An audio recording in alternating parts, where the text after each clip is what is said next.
So hello everyone, आज हम लोग स्टार्ट कर रहे हैं इकोनॉमिक्स का first chapter an introduction to economics. ठीक है, तो इसमें कुछ हम लोग बहुत सारी चीज़ें हम लोग डिस्कस करेंगे।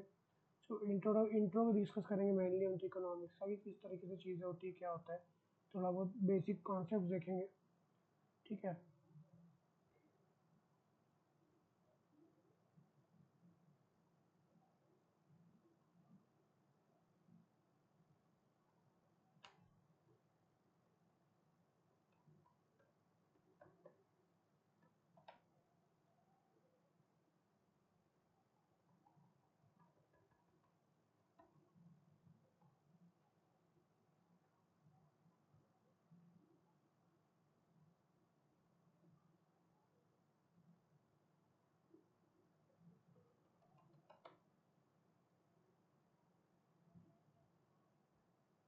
ठीक है। तो economics and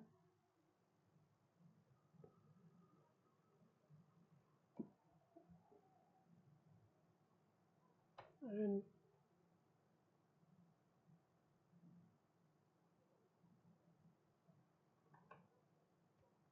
and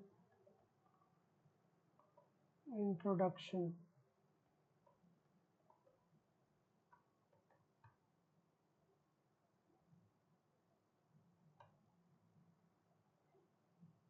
economics and introduction, तो यहाँ पर हम लोग कुछ कॉन्सेप्ट्स के बारे में पढ़ना स्टार्ट करते हैं हम लोग पहले। ठीक है, तो फर्स्ट टॉपिक है इकोनॉमिक्स और देन डिसिमल साइंस, है ना। Economics has been called a dismal science, precisely a depressing and a poor science. Other than this, the discipline has also been criticized for being kind of riddle for the common people to comprehend.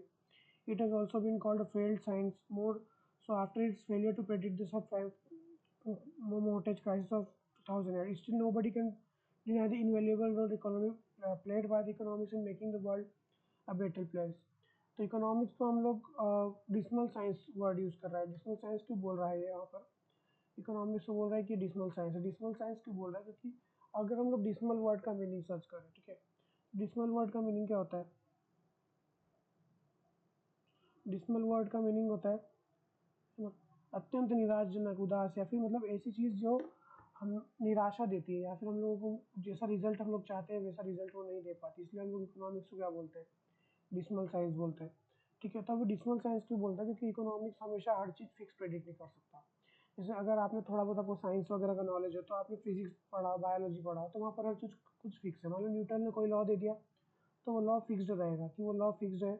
अगर Newton ने 3 law दिए, first second third law, तो हमेशा वो laws जो है वो fixed रहेंगे। ऐसा नहीं है कि वो लॉज हमेशा चेंज होते रहेंगे, है ना, कि उसमें कुछ चेंजेस आएगा कि पहले न्यूटन ने बोला था कि ऐसा ऐसा होगा, फिर बाद में बोला था ऐसा होगा। ठीक है, तो ऐसा उसमें कुछ चेंज नहीं आएगा, यहाँ पर सब कुछ फिक्स्ड है। पर इकोनॉमिक्स में ऐसा नहीं होता। इकोनॉमिक्स में क्या होता है कि इकोनॉमिस्ट कुछ भी थ्योरी वगैरह देते हैं, बाद में वो कितनी बार वो चीज़ें फेल भी हो जाती है। ठीक है, एग्जाम्पल के तौर पर हम लोग सबसे बड़ा चीज़ देखें कि जो 2000 का 2008 में एक मंदी आई थी, है ना, यूएस, है ना। फर्स्ट चीज़ में क्या हम लोग यहाँ पर क्या लिख सकते हैं? Economics is a dismal science. Economics is a dismal science. क्या बोल रहा है वो? Economics is a dismal science. ठीक है, sorry, economics is a dismal science. ठीक है, सेकंड पॉइंट हम लोग यहाँ पर अगर देखें तो क्या बोल रहा है?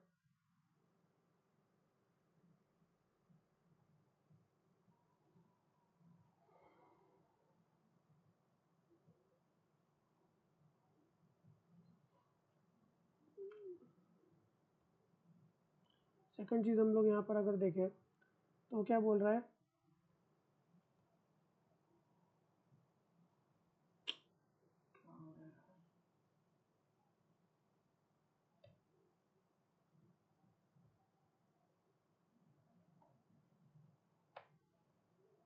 सेकंड चीज़ हम लोग यहाँ पर देखें तो क्या बोल रहा है कि it fail to predict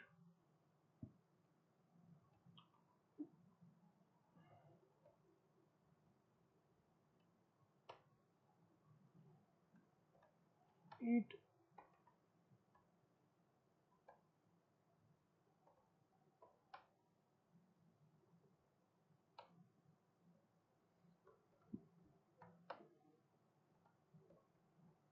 failed to predict. It failed to predict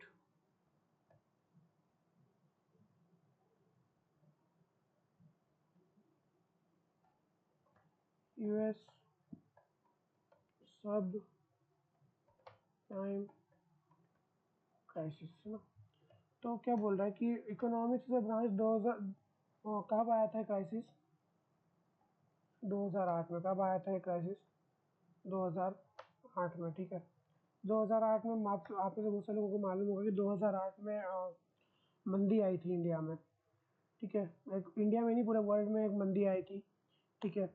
क्यों हुआ था वो क्राइसिस क्यों हुआ था? क्योंकि सब प्राइम लोन्स दिए थे वहाँ की जो यूएस की जो बैंक्स है वहाँ, उन्होंने बहुत सारे सब प्राइम लोन्स दिए थे। किसको? है ना, जो रियल इस्टेट कंपनीज को बहुत सारे लोन्स दिए थे। वो रियल इस्टेट कंपनीज ने जब बहुत सारे लोन्स लिए तो उन्होंने धड़ल्ले से क्या किया कि रियल इस्टेट में इन्वेस्ट करना स्टार्ट किया, ठीक है। पर मकान वगैरह बना रहे, घर वगैरह बना के बेच रहे। पर बाद में क्या दिक्कत हुई थी कि वो जो घर वगैरह वो लोग बना के बेच रहे थे वो बिक नहीं पाए, जिसके कारण बैंकों का पैसा वापस नहीं आया, डूब गया, ठीक है। इसको हम लोग बोलते हैं सब प्राइम। अब देखो यहाँ पर सब प्राइम वर्ड यूज़ किया। सब प्राइम लोन का मतलब क्या होता है कि ऐसे लोन जिनका जिनको अगर ऐसे लोग जिनको हम लोग अगर पैसा उधार देते हैं तो उनका डूबने का खतरा मीडियम रहता है, उसको हम लोग बोलते हैं सब प्राइम, ठीक है। बहुत ज़्यादा खतरा भी नहीं होता है, बहुत ज़्यादा कम खतरा भी नहीं होता है, उसको हम लोग बोलते हैं सब प्राइम, ठीक है। तो यूएस सब प्राइम क्राइसिस 2008 को, है ना, इकोनॉमिक्स हमारा प्रेडिक्ट नहीं कर पाया था, है ना। इसलिए वहाँ पर इकोनॉमिक्स के लिए वो क्या वर्ड यूज़ कर रहा है? इकोनॉमिक्स के लिए क्या वर्ड यूज़ कर रहा है? Dismal science. इकोनॉमिक्स के लिए क्या वर्ड यूज़ कर रहा है? Dismal science. क्यों वर्ड यूज़ कर रहा है डिसमल साइंस? क्योंकि इकोनॉमिक्स जो है 2008 का यूएस सब प्राइम क्राइसिस को प्रेडिक्ट नहीं कर पाया था, है ना। 2008 का यूएस सब प्राइम क्राइसिस को इकोनॉमिक्स प्रेडिक्ट नहीं कर पाया था, इसलिए वो इकोनॉमिक्स को क्या बोल रहा है? डिसमल साइंस बोल रहा है, मतलब निराशावादी, निराशाजनक साइंस बोल रहा है। अब थर्ड पॉइंट पे हम लोग यहाँ पर आते हैं, ठीक है। Understanding economics is very nuances has always been challenged, especially for those who do not have background in it. It does not mean that those with background university educated in economics are very comfortable. Many of such face altogether different sort of problems. They understand less economics than they know, missing the applicated dimensions of the economics, the general problem among such people. Today, emphasis being applicants of economics, especially in the competitive exams. The economics is not enough. Rather, one is required to have ability to apply economics to his everyday life. This is only possible for us understand this. अब वो क्या बोल रहा है कि ये economics को predict करना बहुत ज़्यादा आसान, इकोनॉमिक्स हमेशा से एक डिफ़िकल्ट साइंस रहा है ना। स्पेशली उन लोगों के लिए जो लोग इकोनॉमिक्स से वाकिफ़ नहीं है, मतलब इकोनॉमिक्स जिनका ग्रेजुएशन के टाइम पे या फिर 11th-12th के टाइम पर जिनका इकोनॉमिक्स नहीं रहा है, स्पेशली उनके लिए इकोनॉमिक्स क्या रहा है? हमेशा एक डिफ़िकल्ट सब्जेक्ट रहा है, ठीक है। पर इसका मतलब ये नहीं है कि जो लोग हमेशा से इकोनॉमिक्स पढ़ते आ रहे हैं उनके लिए इकोनॉमिक्स ईजी है। सबसे मुश्किल चीज़ इकोनॉमिक्स में ये रहती है कि वहाँ पर हम लोग, सबसे डिफ़िकल्ट चीज़ इकोनॉमिक्स में ये रहती है कि वहाँ पर हम लोग प्रेडिक्ट नहीं कर पाते, ठीक है, उसको अप्लाई नहीं कर पाते रियल लाइफ में, है ना। अप्लाई क्यों नहीं कर पाते? क्योंकि हमको आधी से ज़्यादा चीज़ें इकोनॉमिक्स में समझ में नहीं आती है, इसलिए हम लोग रियलिटी में उसको अप्लाई नहीं कर पाते, ठीक है। Making economics easier for both categories has been prime aims of this book. However, this has not been easy task for two reasons. Firstly, keep the solved concepts intact and simplifying them. And secondly, educating reader about the contemporary issues. Developing a book on Indian economy would have been easier task. Simplifying economics not have been aims. This is why, along with analyzing economics issue, there flows and undercurrent economics theory throughout the book. For this, it will be wiser on the part of the reader to keep the touch with the footnotes and glossary to fit comprehend subject matter desired way. अब यहाँ पर हम लोग economics के introduction से start कर रहे हैं। Defining economics. Defining any displays in difficult task in economics has not been in exceptions. Economics has been mostly defined in terms of uses of scarce resources and distribution of competing products of the society. Defining any discipline has been a difficult task and economics has not been exceptions. Economics has been mostly defined in terms of uses of scarce resources and distribution of competing products to society. Let us create a working definition. Economics study economic activities, but what actually economic activities are? In a superficial way, it seems as if all activities involving money are economic activities, but economics only does one's economic activities which are some motives, economic gain, profit involved. अब यहाँ पर दो चीज़ होती है, एक होती है economic activities, एक चीज़ क्या होती है इकोनॉमिक एक्टिविटीज़, अदर चीज़ क्या होती है ना, ऐसी एक्टिविटीज़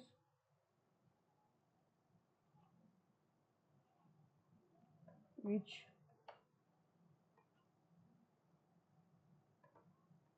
helps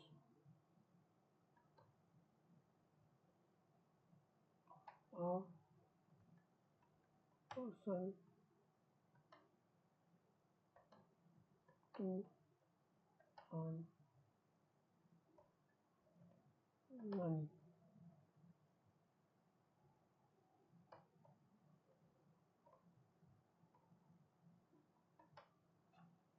है ना, ऐसी एक्टिविटीज़ जो एक पर्सन को मनी अर्न करने में हेल्प करती है उसको हम लोग बोलते हैं इकोनॉमिक एक्टिविटीज़। ऐसी चीज़ें जो एक पर्सन को मनी अर्न करने में हेल्प नहीं करती उसको हम लोग बोलते हैं नॉन इकोनॉमिक एक्टिविटीज़। ठीक है, और दूसरी चीज़ हो जाती है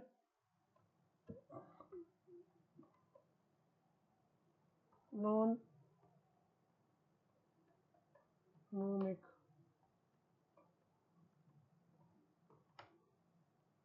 इकोनॉमिक एक्टिविटीज़। ठीक है, which a person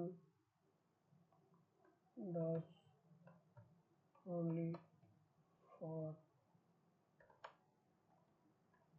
satisfaction, इसको हम लोग बोलते हैं नॉन इकोनॉमिक एक्टिविटीज। दो टाइप की एक्टिविटीज होती है, इकोनॉमिक एक्टिविटीज, एक नॉन इकोनॉमिक एक्टिविटीज।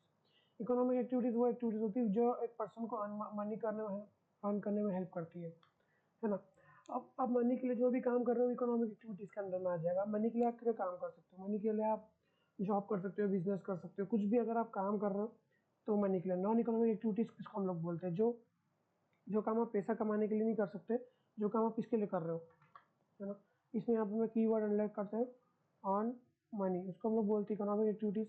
ऐसी एक्टिविटीज़ जो पर्सन किसके लिए कर रहा है, ओनली फॉर सेटिस्फेक्शन, उसको हम लोग बोलते हैं नॉन इकोनॉमिक एक्टिविटीज़। ठीक है, ऐसी चीज़ जो पर्सन सेटिस्फेक्शन के लिए कर रहा है उसको नॉन इकोनॉमिक एक्टिविटीज़ बोलते हैं। ऐसी चीज़ जो पर्सन सेटिस्फेक्शन के लिए कर रहा है उसको हम लोग बोलते हैं इकोनॉमिक एक्टिविटीज़। अब इसमें नॉन इकोनॉमिक एक्टिविटीज में बहुत सारी चीज़ें आ सकती है। ठीक है ना। अब यहाँ पर मैं लिख दूँ अगर, है ना, सॉरी, अगर मैं यहाँ पर लिख दूँ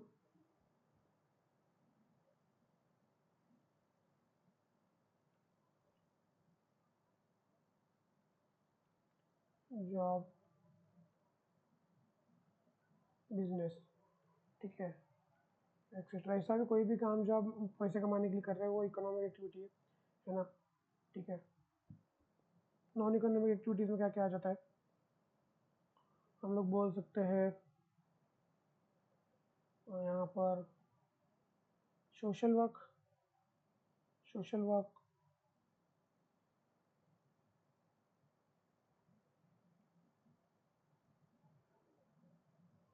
सोशल वर्क,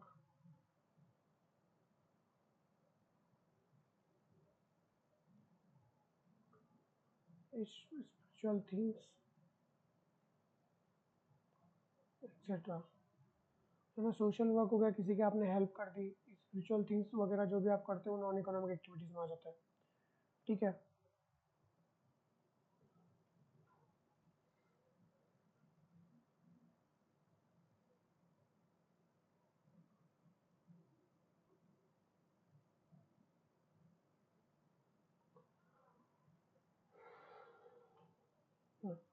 अब यहाँ पर एक चीज़ आ जाती है कि अगर, अब मैंने यहाँ पर क्या बताया आपको कि ऐसी चीज़ जो हम लोग पैसा कमाने के लिए करते हैं वो इकोनॉमिक एक्टिविटी, ऐसी चीज़ जो हम लोग पैसा कमाने के लिए नहीं करते, सेटिस्फेक्शन के लिए करते हैं, वो हो गया नॉन इकोनॉमिक एक्टिविटीज़। पर ऐसी बहुत सारी चीज़ें हैं जो अब मान लो कोई पर्सन डोनेशन कर रहा है, चैरिटी कर रहा है और चैरिटी के हेल्प से वो टैक्स बचा रहा है ना, देखो, do not get confuse with religious donations against the which donors claim income tax deductions in India. Here, donating money is non-economic activity because the donor gets no economic gain out of it, but claiming income tax deductions against it is an economic activity. ठीक है, तो अब वो क्या बोल रहा है कि एक पर्सन ने मान लो कि डोनेशन किया, क्या किया, डोनेशन किया, तो वो नॉन इकोनॉमिक एक्टिविटी हो गया, नॉन इकोनॉमिक एक्टिविटी। ठीक है, और उस डोनेशन की हेल्प से उसने क्या किया, टैक्स बचा लिया, है ना, टैक्स डिडक्शन। अब जब टैक्स डिडक्शन उस पर्सन ने किया तो उसको क्या बोला, मनी टैक्स डिडक्शन उसका, तो ये चीज़ हो जाएगी इकोनॉमिक एक्टिविटी। मतलब किसी पर्सन ने अगर दान दिया, ठीक है, तो इकोनॉमिक नॉन इकोनॉमिक एक्टिविटी, पर उस पर्सन ने जब दान दिया, ठीक है, डोनेशन दिया, तो वो नॉन इकोनॉमिक एक्टिविटी है ना। पर उस दान की हेल्प से उसने अगर टैक्स डिडक्शन करवा लिया, टैक्स कम करवा लिया अपना, है ना, तो वो क्या हो जाएगा, इकोनॉमिक एक्टिविटी। ठीक है, तो वो क्या हो जाएगा, इकोनॉमिक एक्टिविटी हो जाएगा। ठीक है, फिर उसके बाद हम लोग आगे कंटिन्यू करते हैं। अब यहाँ पर चीज़ें आ जाती है, दो चीज़ें आ जाती है ना, हम लोग नया टॉपिक स्टार्ट करने जा रहे हैं। यहाँ पर दो चीज़ें आ जाती है, एक माइक्रो इकोनॉमिक्स और एक मैक्रो इकोनॉमिक्स। ठीक है, तो यहाँ पर दो चीज़ें आ जाती है, माइक्रो इकोनॉमिक्स और मैक्रो इकोनॉमिक्स। कितने मिनट का हो गया लेक्चर,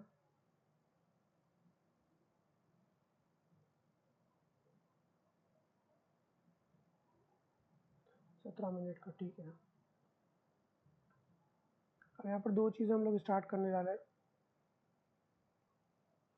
फर्स्टली हम लोग ले लेते हैं, after the great depression during the 1930s, the domain of economics was divided into two broad branches, microeconomics and macroeconomics. John Maynard Keynes is considered father of macroeconomics. The branch came into being after the publication of his seminal work, General Theory of Employment, Interest and Money, in 1936. Simply put, if macroeconomics is about the forest, microeconomics is about the trees. While former deals with the big picture, later with the details, the trees make up the forest. Macro are Greek words which means small and big respectively, ना।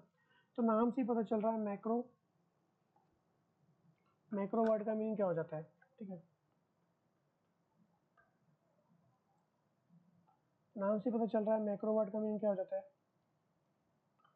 Sorry, macro word का meaning क्या हो जाता है ना। Macro का मतलब हो जाता है बिग, माइक्रो का मतलब क्या हो जाता है, स्मॉल। तो हम लोग जब बहुत बड़े लेवल पे बात करेंगे, बड़े लेवल पे, तो हम लोग क्या बोलेंगे, मैक्रो इकोनॉमिक्स। और हम लोग जब बहुत छोटे लेवल पे बात करेंगे तो हम लोग बोलेंगे छोटे लेवल पे बात करेंगे तो हम लोग क्या बोलेंगे, माइक्रो इकोनॉमिक्स। एग्जाम्पल के तौर पे हम लोग इस चीज़ को ऐसे देख सकते हैं कि बड़े लेवल पे हम लोग जब बस बात करते हैं उसको हम लोग बोलते हैं मैक्रो इकोनॉमिक्स। छोटे लेवल पे हम लोग जब बात करते हैं तो हम लोग क्या बोलते हैं, माइक्रो इकोनॉमिक्स। अब कैसे, जैसे मान लो कि अब अगर हम लोग पूरे फॉरेस्ट की बात कर रहे हैं, फॉरेस्ट की बात करें तो हम लोग क्या बोलेंगे, मैक्रो इकोनॉमिक्स। पर हम लोग ट्रीज़ की बात कर रहे हैं तो, सॉरी ट्रीज़ की स्पेलिंग गलत, जब हम लोग ट्रीज़ की बात कर रहे हैं तो मैक्रो इकोनॉमिक्स, है ना। या फिर हम लोग बोल सकते हैं जब हम लोग पूरे मार्केट की बात कर रहे हैं तो macro economics.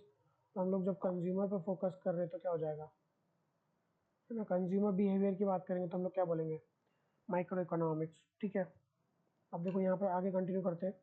While micro takes a bottom approach to analyze economy, macro takes a top-down approach. Taking an example, while micro tries to understand the choice which consumers make up and the income they earn, macro tries to understand dynamics of inflation.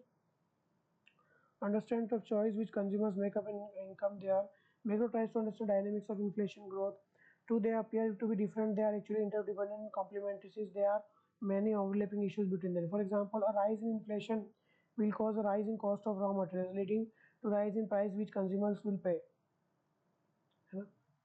ठीक है, तो यहाँ पर हाँ, उसने क्या बोल दिया कि माइक्रो में हम लोग, जैसे मैंने बता दिया कि माइक्रो पे हम लोग बहुत ज़्यादा बड़े लेवल पे बात करेंगे, माइक्रो इकोनॉमिक्स में हम लोग बहुत ज़्यादा छोटे वाले लेवल पे बात करते हैं। ठीक है, एग्जाम्पल के तौर पे क्या हो रहा है ना, अगर हम लोग, अब महंगाई बढ़ रही है, इन्फ्लेशन, महंगाई को हम लोग हिंदी में क्या, इंग्लिश में क्या बोलते हैं, इन्फ्लेशन। हिंदी में यहाँ पर लिख देता हूँ क्या, महंगाई। अगर महंगाई बढ़ेगी, ठीक है, मैं आपका महंगाई बढ़ेगी, ठीक है, तो महंगाई बढ़ रही है इतना पॉइंट, अगर सिर्फ हम लोग इतना पॉइंट ले रहे हैं तो क्या हो जाएगा, मैक्रो, है ना। पर महंगाई बढ़ने से कंज्यूमर पे क्या इफेक्ट आएगा, हम लोग जब कंज्यूमर की बात करेंगे तो क्या हो जाएगा, माइक्रो। ठीक है, महंगाई पूरी कंट्री के लिए बढ़ रही है, पूरे मार्केट में बढ़ेगी, है ना, तो हम लोग क्या बोलेंगे, महंगा, वो मैक्रो इकोनॉमिक्स में आ जाएगा, क्या, मैक्रो इकोनॉमिक्स में आ जाएगा। पर उस महंगाई बढ़ने से जब एक कंज्यूमर की लाइफ पे क्या असर पड़ेगा, जब हम उसकी बात करेंगे तो उसको हम लोग क्या बोलेंगे, माइक्रो इकोनॉमिक्स। ठीक है, तो ठीक है, इस यही फ़र्क है मैक्रो इकोनॉमिक्स और माइक्रो इकोनॉमिक्स में। तो जब ग्रेट डिप्रेशन आया था 1930s का, ग्रेट डिप्रेशन आया था, है ना, ग्रेट डिप्रेशन ऑफ 1930s का जब ग्रेट डिप्रेशन आया था, तो इकोनॉमिक्स दो ब्रांचेस में डिवाइड हो गया था, जिसको हम लोग बोलते हैं मैक्रो और माइक्रो। ठीक है, दो बन गए थे, है ना। ठीक है, अभी जॉन मेनार्ड काइनिस को हम लोग क्या बोलते हैं, फादर ऑफ मैक्रो इकोनॉमिक्स। ठीक है, हम लोग आगे कंटिन्यू करते हैं।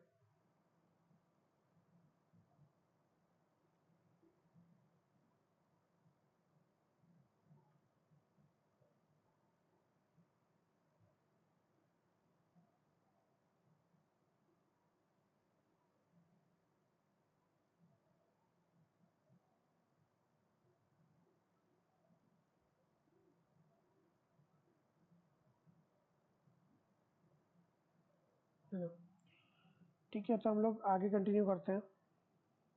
Microthony involved from theories of how prices are determined. Micro, on the other hand, rooted in empirical observation while existing theory could not explain. While there are no competing schools of thought in micro and macro, includes schools such as New Keynesian or New Classical. Since late 1990s, however, these divisions have been becoming narrower. Econometrics is the third core of area of economics older than micro and macro. This field seeks to apply statistical and mathematical methods to economic, है ना। अब यहाँ पर एक third stream की बात करी इसने, इसका नाम क्या है, एक थर्ड स्ट्रीम की इसने बात कर दी, इसका नाम क्या है,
ठीक है। हम लोग अब यहाँ पर एक थर्ड स्ट्रीम की बात करते हैं, जिसको हम लोग बोलते हैं इकोनोमेट्रिक्स। ठीक है, तो इकोनोमेट्रिक्स क्या है,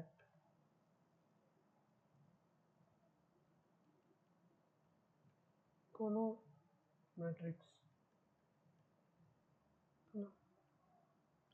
economics third bar, third and older branch of third and older branch of economics, जिसको हम लोग क्या बोलते हैं, इकोनोमेट्रिक्स। ठीक है, इकोनोमेट्रिक्स में क्या होता है, यहाँ पर क्या यूज करते हैं लोग, है ना, स्टैटिस्टिकल एंड मैथमेटिकल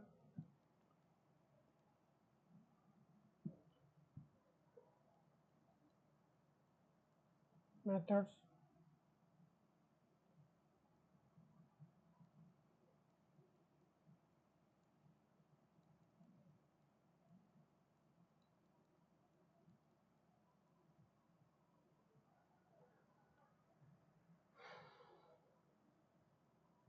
है ना। इकोनोमेट्रिक्स थर्ड ब्रांच है, ठीक है। इसमें क्या करते हैं, स्टैटिस्टिकल और मैथमेटिकल टूल्स का यूज़ करके हम लोग इकोनॉमिक एनालिसिस करते हैं। इसको हम लोग क्या बोलते हैं, इकोनोमेट्रिक्स, ठीक है।